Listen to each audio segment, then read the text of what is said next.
লিখাটা একজন পুরুষের অথচ প্রতিটা লাইন প্রতিটা শব্দ মেয়েদের উৎসর্গ করে লেখা। তার অর্ধাঙ্গিনী নিঃসন্দেহে ভাগ্যবতী। একটা ঘর ভর্তি কিছু মার্বেল ছড়িয়ে দিন আর একটা কোনায় রাখুন কয়েকটা ভারী কার্টন।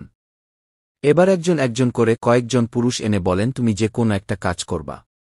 হয় একটা একটা করে মার্বেল কুড়াও, না হয় পড়ে থাকা 3টা ভারী কার্টন সরাও।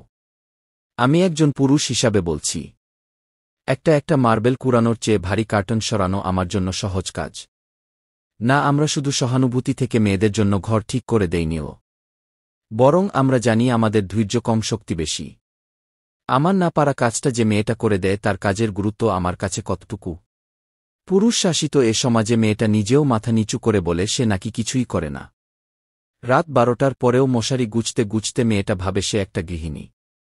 ঘুম থেকে উঠে সাজানো ডাইনিং দেখে চোখ দুটো চকচক করলেও দৃশ্যের আড়ালে থেকে যায় তার গরম চুলার ভাব। লবণ কম অথবা ঝাল বেশি আমাদের দৃষ্টি না এড়ালেও গরম তেলে ফোসকাটা পড়াটা ঠিকই থাকে দৃষ্টির আড়ালে। যে নারী কিছুই করে না সে নারীর সন্তানের দায়িত্বটা শুধু আপনাকে দেওয়া হোক। আপনি তখন কার্টনও সরাবেন, মার্বেলও কুড়াবেন, তবু বাচ্চার চিৎকার শুনতে ঘরে বসে থাকবেন নাও। আমরা পুরুষ বেছে নিয়েছি আমাদের কাজ। আর দিনভর যে নারী মার্বেল কুড়ায় সে নারীকে বলি অকর্মা। যে নারীর স্বামী নাই আমি দেখেছি সে নারীকে মাটি কাটতে, কিন্তু যে স্বামীর বউ নাই তাকে দেখি নাই ঘর বাড়ি সামলাতে। ঘর বাচ্চা সামলানোর চেয়ে আরেকটা বিয়ে করা যে সহজ। কারো এটো বাসন ধুতে শুধু শক্তি না, মমতাও লাগে। আপনি খাটলে তো বেতন পান, আর সে খাটলে ভালোবাসা পায় তো। একটু ভেবে দেখবেন।